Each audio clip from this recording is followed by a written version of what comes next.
கடல் நீரில் வாழ்கிற மீன்கள், நன்னீரில் வாழ்கிற மீன்கள் ரெண்டுத்துல எதை சாப்பிட்றது நமக்கு நல்லது? ஏன் இந்த கேள்வி வருதுன்னா, பொதுவாகவே கடலில் உள்ள மீன்கள் தான் சுவை அதிகமாக இருக்கும், அதில் தான் சத்துக்களும் ரொம்ப அதிகமாக இருக்குது. நன்னீரில் வாழ்கிற நாட்டு மீன் சொல்லுவோம்ல, அதை சாப்பிட்றதே வேஸ்ட்டு, அதில் எந்த சத்துமே கிடையாது அப்படின்னு சொல்லுவாங்க. ஆனால் தமிழ்நாட்டோட கடற்கரை பகுதியில் வாழக்கூடிய மக்களுக்கு எல்லாருமே, கடற்கரையை ஒட்டி வாழக்கூடிய மற்ற மக்களுக்கு எல்லாத்துக்குமே அந்த கடல் மீன்கள் கிடைக்கிறது ரொம்ப சுலபம். ஆனால் தமிழ்நாட்டோட மைய பகுதியிலையும் மேற்கு பகுதிகளிலையும் வாழக்கூடிய மக்களுக்கு கடல் மீனை கொண்டு வந்து சேர்க்கறது, கடல் மீன் கிடைக்கிறது ரொம்ப கஷ்டம். அப்படியே கிடைச்சிச்சினாலும் ஐஸ் வச்ச பழைய மீனை தான் கொண்டு வந்து சேர்ப்பாங்க. அப்படி இருக்கும்போது அவங்க அதிகபட்சமாக அந்த மீன் புரத உணவுகளுக்கு அவங்க சார்ந்து இருக்கிறது நாட்டு மீன்கள் தான். அவங்களுக்கு இந்த ஆற்றுல குளத்தில் உள்ள மீன்கள் தான் அதிகமாக கிடைக்கும். இப்படி இருக்கும்போது கடல் மீன் நல்லதா, ஆற்று மீன் நல்லதா, இல்லை நாட்டு மீன் நல்லதா அப்படின்றத தெரிஞ்சுக்க வேண்டிய கட்டாயம் இருக்குது. அதே நேரத்தில் பொதுவாகவே இந்த கடல் மீன், ஆற்று மீன் இப்படிலாம் இல்லாமல் பொதுவாகவே மீன்னு எடுத்துக்கிட்டோம்னா அதை யாரெல்லாம் அதிகமாக சாப்பிடலாம், யாரெல்லாம் சாப்பிட்றத தவிர்க்கலாம் அப்படின்றத பற்றி தான் இன்றைக்கி வீடியோவில் பார்க்க போகிறோம்.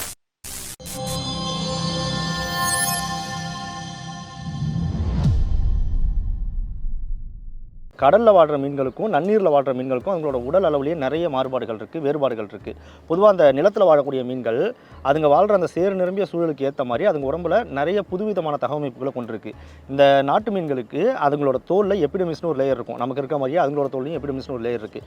அந்த லேயரில் ஸ்பெஷலான ஒரு செல் இருக்குது. அந்த செல்ஸுக்கு நேம் வந்து குளோப்லெட் அப்படின்னு சொல்லுவாங்க. இந்த செல்ஸு அதுக்கு மேலே ஒரு சளி போன்ற திரவத்தை சுரந்துக்கிட்டே இருக்கும். குளோப்லெட்ன்ற அந்த செல்ஸு சளி போன்ற திரவத்தை சுரக்கும், மியூக்கஸை சுரக்கும். இது எதுக்கு அதுங்களுக்கு பயன்படுதுன்னா, அதுங்க வாழ்கிற இந்த நன்னீரில் நிறைய சேறு நிரம்பிய இடம் இருக்குது. அப்புறம் அந்த நன்னீர் ஓடிக்கிட்டே இருக்கும்போது அதில் நிறைய மண், சேறு இதெல்லாம் அதுங்க மேலே வந்து படுறதுக்கு வாய்ப்பு இருக்குது. மற்ற வேறு ஏதாவது குச்சி, தலை இந்த மாதிரியான பொருட்கள் வந்து பட வாய்ப்பு இருக்குது. இந்த சேறு நிரம்பிய அந்த சூழல்லேருந்து இந்த மீன்களோட உடம்பை, அதோட ஸ்கின்னை காப்பாற்றணும் அப்படின்றதுக்காகவும் அந்த சளி போன்ற திரவம் சுரக்குது. அதே நேரத்தில் இப்போ ஆற்றுலையோ குளத்துலையோ குட்டையிலையோ வாழ்கிற ஒரு மீன் வந்து அந்த தண்ணி வத்துனதுக்கப்புறம் என்ன பண்ணும் அப்படின்னு நமக்கு ஒரு சந்தேகம் இருக்கும்.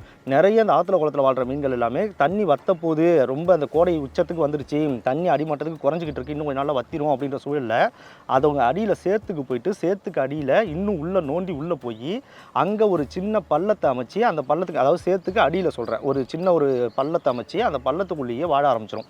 எப்போ முற்றிலுமாக தண்ணி வற்றி இந்த இடம் முழுக்க வறண்டு போகுதோ அப்போ அதுங்க உள்ளுக்குள்ளே அதுங்க உடம்புல சுரக்கிற அந்த சளி போன்ற திரவத்தை அதிகமாக சுரந்து வெளில எவ்வளோ தான் வறட்சியாக இருந்தாலும் உள்ளுக்குள்ளே அந்த இடத்த மட்டும் கூலிங்காகவே ஏதோ ஒரு திரவத்தன்மை நிறைஞ்சதாகவே ஈரப்பதத்தோடய தன்னோட உடம்பை வச்சுக்கிட்டு அங்கேயே சுவாசிச்சுக்கிட்டு கோடை காலம் முடிஞ்சு திரும்ப மழை காலம் வர வரைக்கும் அங்கேயே இருக்கும்.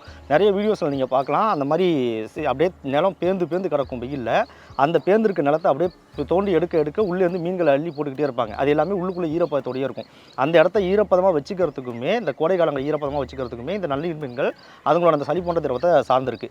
ஆனால் கடலில் ஒப்பிடும்போது கடலில் தண்ணி எப்போதுமே வத்தவே போகிறது இல்லைன்றதுனால அதுங்களுக்கு அங்கே இந்த தேவை ரொம்ப ரொம்ப கம்மி, அங்கே இங்கே தேவையே இல்லாமல் போயிடுச்சு. அதே மாதிரி இந்த நன்னீர் மீன்கள்லாம் அதுங்களோட எதிரிகளை சமாளிக்கிறதுக்கு இந்த சளி போன்ற திரவத்தை பயன்படுத்துது. ஒரு பாம்போ ஒரு பறவையோ ஒரு நன்னீர் மீனை போய் பிடிக்கும் போது இந்த சளி போன்ற திரவம் சுரக்கிறதுனால அது டக்குன்னு வழுக்கிக்கிட்டு போயிடும். அதுங்க தப்பிக்கிறதுக்கான வாய்ப்பு அது அதிகப்படுத்துது. அதே நேரத்தில் ஏதோ ஒரு உயிரினம் அதை பிடிச்சிருச்சுன்னா அது எவ்வளோ நேரம் அதை சாப்பிட்றதுக்கு எடுத்துக்குதோ, அதை முழுங்கிறதுக்கு அந்த உயிரினம் ரொம்ப நேரம் எடுத்துக்கிச்சுன்னா அந்த டைமுக்குள்ளே, ஏன்னா அந்த சளி கொஞ்சம் கொஞ்சமாக பொறுமையாக தான் சுரந்து வெளில வரும், அந்த டைமுக்குள்ளே அந்த சளி போன்ற திரவத்தை அதிகமாக சுரந்துக்கிட்டே இருந்து ஈஸியாக வழுக்கி தப்பிச்சு போயிடும். அது மட்டும் இல்லாமல் முழுங்க ஒரு பாம்பு அதை முயற்சி பண்ணுதுன்னா அந்த சளி ஃபுல்லாக அந்த வாய்க்குள்ளே போய் அடைச்சிக்கிட்டு முழுங்கிறதையுமே கஷ்டமாகும். எவ்வளோ சீக்கிரம் பிடிச்சோன்னு முழுங்கிருது அப்படின்றது ரொம்ப முக்கியம்.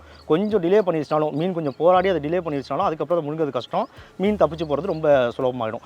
நாமளுமே இந்த நன்னீர் மீனை போய் பிடிக்கும் போது நம்ம கையிலேருந்து அது வழுக்கிட்டு ஓடும், ஏன்னா அந்த திரவம் இருக்கிறதுனால தான். ஆனால் இதே விஷயம் கடலில் நடக்கணுன்ற தேவையில்லை. ஏன்னா கடல் ரொம்ப பிரம்மாண்டமானது, பெருசு, தப்பிச்சு போகிறதுக்கு நிறைய வாய்ப்பு இருக்குது, நிறைய இடம் இருக்குது. இன்னொன்று அதுங்களை வேட்டையாடுற உயிரினங்களுமே பெரிய பெரிய வாய் கொண்டது, ஒரே வாயில் முழுங்கிற உயிரினங்கள்லாம் அங்கே இருக்குது. அதனால் அங்கே இந்த சளி போன்ற திரவம் இதுங்களுக்கு வேட்டையாடிகள்கிட்ட தப்பிக்கிறதுக்கு பெருசாக உதவ போகிறதில்லை. இந்த திரவம் தான் இதுங்க வாழ்கிற இந்த சேறு மாதிரியான இந்த இடமும், இந்த நன்னீரில் வாழக்கூடிய இந்த சேறு மாதிரியான இடமும் இதோடு சேர்த்து இந்த திரவமும் இந்த நன்னீர் மீன்களோட சுவையை கொஞ்சம் பாதிக்குது அப்படின்னு சொல்கிறாங்க. அதனால் நிறைய பேர் கடல் மீனோட சுவை நாட்டு மீனுக்கு வராது, நாட்டு மீன் என்ன இருந்தாலும் கொஞ்சம் சப்புன்னு தான் இருக்கும், சில பேர்லாம் நாட்டு மீன் கவிச்சு அடிக்கும் அப்படின்னு கூட சொல்கிறவங்க இருக்காங்க. இதில் நிறைய பேருக்கு மாற்று கருத்து இருக்கலாம். ஏன்னா ஒரு சிலருக்குலாம் என்ன தோணும்னா நாட்டு மீன் தான் உண்மையாகவே சுவையானது அப்படின்னு தோணும். அதையும் ஏற்றுக்க தான் செய்யணும். இப்போ எனக்கெல்லாமே நாட்டு மீன் ரொம்ப பிடிக்கும். நாட்டு மீனில் குறிப்பாக விரா மீன்லாம் பயங்கர டேஸ்ட்டாக இருக்கும், அதையும் ஏற்றுக்கிட்டு தான் ஆகணும். அதே மாதிரி நாட்டு மீன்களோட ஒப்பிடும்போது கடல் மீன்களோட உடம்புல உள்ள உப்புத்தன்மை ரொம்ப அதிகம் தான். இப்போது கடலில் உள்ள மீன்களோட அந்த கில்ஸ் இருக்குல்ல, செவுள்னு நம்ம தமிழில் சொல்லுவோம்ல, அந்த பகுதியெல்லாம் கடல் மீன் தண்ணியை உள்ளே அது குடித்து வடிகட்டும் போது உப்பு தன்மையை முழுசாக வடிகட்டும். கடலில் உள்ள உப்பை வடிகட்டிருந்தாலும் கொஞ்சம் உப்பு அதுங்களோட உடம்புல சேர தான் செய்யுது. நாட்டு மீன்களோட உடம்புல உப்போட அளவு வந்து 0.05% இருக்குது அப்படின்னா, அதை விட பல மடங்கு கடல் மீன்களோட உப்போட அளவு ரொம்ப அதிகமாக இருக்கும். அதுங்களோட உடலில் உள்ள உப்போட அளவு, அதுங்களோட உப்போட அளவு எதை பொறுத்து நிர்ணயிக்கப்படுதுன்னா, அது எந்த மாதிரியான நாட்டு பிரதேசத்தில் உள்ள எந்த மாதிரியான கடல் பகுதியில் வாழுது, அந்த கடல் பகுதியில் எவ்வளோ உப்புத்தன்மை அதிகமாக இருக்குது, உப்பு கடல் நீரோட உப்போட அளவு எவ்வளோ அதிகமாக இருக்குது அப்படின்றதெல்லாம் பொறுத்து மாறுதுன்னு சொல்கிறாங்க. உப்புத்தன்மை கடலில் அதிகமாக இருந்துச்சுன்னா அங்கே வாழக்கூடிய மீன்களோட உடம்புல உள்ள உப்புத்தன்மையும் கொஞ்சம் அதிகமாக இருக்கும். ஆனால் இவ்வளோ உப்பு இருக்குன்றதுனால கடல் மீன் கெட்டதா, நமக்கு உப்பு அதிகமாக போகுமா, அதனால் பிபிஎல்லாம் வரதுக்கு வாய்ப்பு இருக்கா அப்படின்னு ஒரு சந்தேகம் வரும். எக்ஸ்பர்ட்ஸ் என்ன சொல்கிறாங்கன்னா, கடல் மீனோட உடம்புல உப்புத்தன்மை நாட்டு மீனோட ஒப்பிடும்போது தான் அதிகமே தவிர, நாம் உட்கொள்ளும் போது அது ரொம்ப நமக்கு பாதிப்பை ஏற்படுத்துன்ற அளவுக்கு அதிகம் இல்லை. அதனால் கடல் மீனோட உடம்புல உள்ள உப்பு நமக்கு பெரிய அளவில் பாதிப்பை ஏற்படுத்தாது அப்படின்னு சொல்கிறாங்க. அதே நேரத்தில் கடல் மீனோட ஒப்பிடும்போது நாட்டு மீன்களோட அந்த நன்னீரில் வாழக்கூடிய மீன்களோட உடம்புல உள்ள கால்சியம் கண்டென்ட் கொஞ்சம் அதிகமாக இருக்குது. அதாவது எலும்புகளுக்கு தேவைப்படக்கூடிய கால்சியம் கொஞ்சம் அதிகமாக இருக்குது அப்படின்னு சொல்கிறாங்க.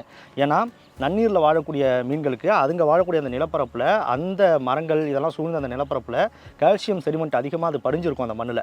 அங்கே உள்ள அந்த செரிமெண்ட்ஸை சாப்பிட்டு வாழக்கூடிய புழுக்களை பூச்சிகள்லாம் அது உட்கொண்டு வாழுதுன்றதுனால இதுங்களோட உடம்புல கால்சியம் அதிகம். கடல் மீனோட ஒப்பிடும்போது கடல் மீன்லையும் கால்சியம் இருக்குது, ஆனால் கடல் மீனோட ஒப்பிடும்போது நாட்டு மீன்களுக்கு கால்சியம் இன்னும் கொஞ்சம் அதிகமாக இருக்குன்னு சொல்கிறாங்க.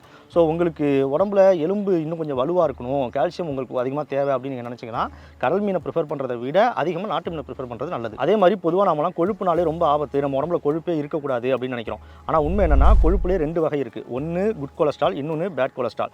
இதில் குட் கொலஸ்ட்ரால்ன்றது பேருக்கு ஏற்ற மாதிரி நம்ம உடம்புல இருக்க வேண்டிய, நம்ம உடம்புக்கு தேவையான ஒன்று. அது இருந்தால் தான் நம்ம உடம்புல ரத்த ஓட்டம்லாம் சீராகவே இயங்க முடியும். அதே மாதிரி பேட் கொலஸ்ட்ரால்ன்றது அதோட பேருக்கு ஏற்ற மாதிரி நம்ம உடம்புக்கு தீங்கு விளைவிக்கக்கூடிய ஒன்று, அது உடம்புல இருக்கவே கூடாது. இதில் அந்த நன்னீரில் வாழக்கூடிய ஆற்றுல குளத்துல குட்டையெல்லாம் வாழக்கூடிய மீன்களுக்கு அதுங்களோட உடம்புல மோனோசாச்சுரேட்டட் ஃபேட்டி ஆசிட் அப்படின்ட்டு ஒன்று இருக்குது. இது என்ன பண்ணுதுன்னா, நம்ம உடம்புல உள்ள எல்டிஎல் அப்படின்னு சொல்லுவாங்க, அதான் பேட் கொலஸ்ட்ரால். இந்த உடம்புல உள்ள இந்த எல்டிஎல்ல பேட் கொலஸ்ட்ராலை குறைக்கிறதுக்கான வேலையை இந்த மோனோசாச்சுரேட்டட் ஃபேட்டி ஆசிட்ன்றது பார்க்குது. அதே மாதிரி நன்னீரில் வாழ்கிற மீன்களில் பாலி அன்சாச்சுரேட்டட் ஃபேட்டி ஆசிட் அப்படின்னு ஒன்று இருக்குது. இது என்ன பண்ணுதுன்னா, நம்ம உடம்புல ரத்தத்தில் உள்ள பேட் கொலஸ்ட்ரால்ஸை எல்டிஎல்ல குறைக்கிறதுக்கு ஹெல்ப் பண்ணுது. இது இப்படி பண்ணுறதுனால நம்ம இதயம் சம்மந்தப்பட்ட பிரச்சனைகள், மூளை சம்மந்தப்பட்ட பிரச்சனைகள், அப்புறம் உடம்புல அங்கங்கே ஏற்படுற வீக்கங்கள், அப்புறம் செல்கள் சரியாக க்ரோத் ஆகிறதுக்கு, சரியான வளர்ச்சிக்கு, இது எல்லாத்துக்குமே இந்த பாலி அன்சாச்சுரேட்டட் ஃபேட்டி ஆசிட்ன்றது உதவுது. அதனால் இந்த 2 ஃபேட்டி ஆசிட்ஸும் நன்னீர் மீன்களில் தான் அதிகமாக இருக்குது அப்படின்றதுனால நன்னீர் உள்ள மீன்கள் நம்ம உடம்புல கொழுப்போட அளவை சரியாக சமநிலையில் வைக்கிறதுக்கு கண்டிப்பாக ஹெல்ப் பண்ணுது. இந்த ஃபேட்டி ஆசிட்ஸ்லாம் கடல் மீன்களோட ஒப்பிடும்போது நன்னீர் மீன்களுக்கு அதிகம், கடல் மீன்களுக்கு கொஞ்சம் கம்மி தான். இது வரைக்கும் சொன்ன இந்த பாயிண்ட்ஸ்லாம் வச்சு பார்க்கும்போது நாட்டு மீன் தான் நல்லது போல இருக்குது, அப்போ நாட்டு மீனை தான் சாப்பிடணும், கடல் மீன் கெட்டது போல அப்படின்ற முடிவுக்கு வந்துடாதீங்க. இன்னும் சில விஷயங்கள் இருக்குது, அதெல்லாம் கேட்டதுக்கப்புறம் முடிவு பண்ணுங்கள். இப்போ சொன்ன மாதிரியே எப்படி நாட்டு மீனில் உள்ள நல்லது இருக்கோ அதே மாதிரி கடல் மீன்லையும் சில முக்கியமான விஷயங்கள் இருக்குது. நம்ம நாட்டு மீன்கள், அதாவது நன்னீரில் வாழக்கூடிய மீன்கள்லாம் இங்கே வாழக்கூடிய புழு பூச்சிகளை இதெல்லாம் தான் உணவாக பெரும்பாலும் எடுத்துக்குது இல்லையா. அப்புறம் அதுங்களோட கழிவுகளை இதெல்லாம் தான் உணவாக எடுத்துக்குது. ஆனால் கடலில் வாழக்கூடிய மீன்கள் பெரும்பாலும் அங்கே உள்ள பாசிகளை எடுத்துக்குது. பாசிகளை, பிளாங்டன்ஸை இதெல்லாம் சின்ன சின்ன மீன்கள் அதிகமாக உட்கொள்ளுது. அதை உட்கொண்டு அதுங்களோட சத்துக்களை உள்ளே எடுத்துக்கிட்டு அந்த சின்ன சின்ன மீன்களை பெரிய பெரிய மீன்கள், சுறா மீன்லேருந்து திமிங்கலம் வரைக்கும் பெரிய பெரிய உயிரினங்கள்லாம் அதை உட்கொண்டு வாழுது.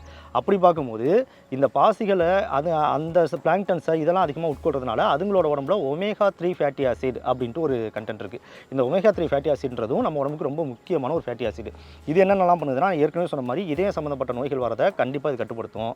அதே மாதிரி மூளை சம்மந்தப்பட்ட நோய்கள் வரது, பக்கவாதம் வரது, இதெல்லாமும் இது குணப்படுத்துதுன்னு சொல்கிறாங்க. அதோட கண் சம்மந்தப்பட்ட பிரச்சனைகளுக்குமே இது ரொம்ப நல்லதுன்னு சொல்கிறாங்க. ஸோ ஒமேகா-3 ஃபேட்டி ஆசிட்ன்றது ரொம்ப ரொம்ப முக்கியம். நம்ம ஊரில் கிடைக்கக்கூடிய மீன்களில் எதில் ஒமேகா-3 கண்டென்ட் அதிகமாக இருக்குன்னு பார்த்தோம்னா, மத்தி மீன் ஒரு மீன் சொல்லுவாங்க. அது நம்ம தமிழ்நாட்டில் ரொம்ப பெரும்பான்மையாக கிடைக்கக்கூடிய ஒரு மீன் தான். முள்ளு கூட கொஞ்சம் அதிகமாக இருக்கும். அதில் ஒமேகா-3 ஃபேட்டி ஆசிட் ரொம்ப அதிகமாக இருக்குது. அதனால் அதை நம்ம அதிகமாக சாப்பிட்டோம். பொதுவாகவே கடல் மீனை சாப்பிடுவோம், ஒமேகா-3 ஃபேட்டி ஆசிட் கிடைக்கும். அதில் எந்த மீனில் ஒமேகா-3 ஃபேட்டி ஆசிட் ரொம்ப அதிகமாக இருக்குது அப்படின்றத கவனித்து அதை நம்ம அதிகமாக சாப்பிட்டோம்னா, மத்தி மீன் மாதிரியான உயிரினங்கள் அதிகமாக சாப்பிட்டோம்னா நம்ம உடம்புக்கு தேவையான ஒமேகா-3 ஃபேட்டி ஆசிட் கிடைக்கிறதுக்கான வாய்ப்பு அதிகமாக இருக்குது அப்படின்னு சொல்லுவாங்க. பொதுவாகவே சொல்லுவாங்கள்ல, மீன் சாப்பிட்டா கண்ணுக்கு நல்லது அப்படின்னு.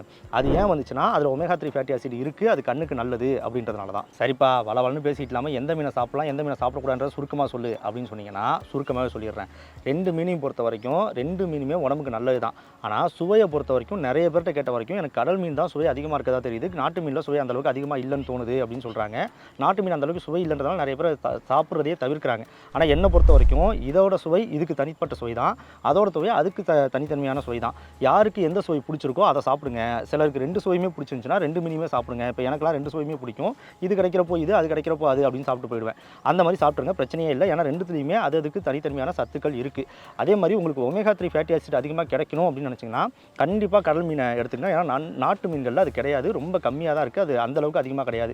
ஒமேகா 3 ஃபேட்டி ஆசிட்ன்றது நம்ம உடம்புக்கு ரொம்ப முக்கியமான ஒன்று. அது உங்களுக்கு கிடைக்கும்னா கண்டிப்பாக கடல் மீன்களை உங்களுக்கு எப்பப்பெல்லாம் அஃபோர்டபுளோ அப்பப்பெல்லாம் கண்டிப்பாக எடுத்துக்கங்க. அது ரொம்ப முக்கியம். அதே நேரத்தில் மைக்ரோ நியூட்ரியன்ஸ்னு சொல்லுவோம், அதுவுமே நம்ம உடம்புக்கு ரொம்ப முக்கியம்.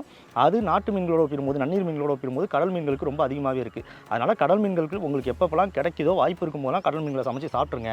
வாய்ப்பு இல்லை உங்களுக்கு நாட்டு மீன் தான் கிடைக்குதுன்னா அதை ஒதுக்க வேணாம், தாராளமாக அதையும் சாப்பிடுங்க. மீன்களே உடம்புக்கு நல்லது தான்.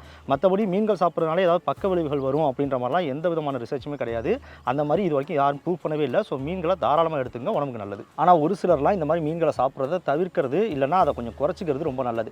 ஏன்னா பொதுவாகவே கடல் மீன்களில் மெர்க்குரின்னு சொல்லப்படுற ஒரு கண்டென்ட் இருக்குது. இந்த மெர்க்குரி வந்து நம்ம உடம்புக்கு ரொம்ப ஹார்ம்ஃபுல். பொதுவாக இந்த மெர்க்குரியை அதிகமாக நம்ம உடம்புல சேர்ந்துருச்சு அப்படின்னா நமக்கு உடம்புல நடுக்கம், தசை படபடப்பு, தசையெல்லாம் செயலிழப்பு, இந்த மாதிரி நிறைய பிரச்சனைகள் வரும். மூளை சம்மந்தப்பட்ட பிரச்சனை, இந்த மாதிரி நிறைய பிரச்சனைகள் வரும். ஆனால் இந்த மெர்க்குரி கடல் மீன்களில் எந்த அளவுக்கு இருக்குன்னு பார்த்தா நமக்கு அதிகமாக ஹார்ம் பண்ணுற அளவுக்கு ரொம்ப அதிகமாக இல்லை.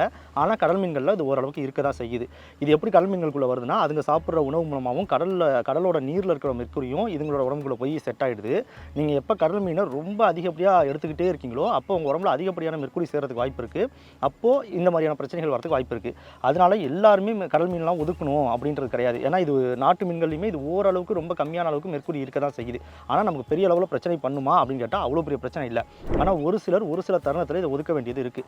யார்லாம்னா ப்ரெக்னன்சிக்கு பிளான் பண்ணுறவங்க, ப்ரெக்னெண்ட்டாக இருக்கிறவங்க, அப்புறம் 5 வயசுக்கு 6 வயசுக்கு உட்பட்ட குழந்தைகள், இவங்கெல்லாம் அதிகப்படியாக மீன்களை உட்கொள்றதை கொஞ்சம் தவிர்த்தலாம் அப்படின்னு சொல்கிறாங்க. அப்படி தவிர்க்கிறதுனால மெர்க்குரி கண்டென்ட் அதிகமாக உள்ளே போய் சேர்றது, அது போய் கருவில் உள்ள குழந்தையை பாதிக்கிறது, இதெல்லாம் தவிர்க்கப்படும் அப்படின்னு சொல்கிறாங்க. மற்றபடி நார்மலாக மீன் சாப்பிடலாமா அப்படின்னா மீனால் நீங்கள் இந்த மெர்க்குரி கண்டென்ட்டே உள்ளே இருந்துச்சுனாலும் பெரிய அளவுக்கு பிரச்சனை இல்லை. ஆனால் மெர்க்குரி கண்டென்ட் எதில் அதிகமாக இருக்குது, எதில் கம்மியாக இருக்குது அப்படின்றத தெரிஞ்சுக்கிறதுக்கு சில வழிகள் இருக்குது. அதை நீங்கள் ஒரு நல்ல டயட்டிஷியனை போய் பார்த்து எந்தெந்த மீன்கள்லாம் மெர்க்குரி இல்லை கம்மியாக இருக்குது அப்படின்றத தெரிஞ்சுக்கிட்டு அந்த மீன்களை இந்த மாதிரி தருணத்தில் கூட சொல்கிறேன். நார்மலாக இருக்கவங்க எப்போதுமே மீன் எடுத்துக்கலாம், இதை பற்றி கவலைப்பட வேண்டிய தேவையில்லை. இப்போ நான் சொன்ன இந்த வகையில் வரவங்க மட்டும் இந்த மாதிரி எந்தெந்த வகையெல்லாம் மெர்க்குரி கம்மியாக இருக்குன்றதை ஒரு டயட்டிஷியனை கேட்டு முடிவு பண்ணி அதுக்கப்புறம் சாப்பிட்றது நல்லது. மற்றபடி மீனை ஒதுக்கணும், மீனை பார்த்தாலே பயப்படணுன்ற அவசியமே கிடையாது. அது நாட்டு மீனோ கடல் மீனோ நம்ம உடம்புக்கு ரொம்ப நல்லது தான். ஸோ தாராளமாக உங்களுக்கு எப்பப்பெல்லாம் கிடைக்குதோ அப்பப்பெல்லாம் சாப்பிடுங்க.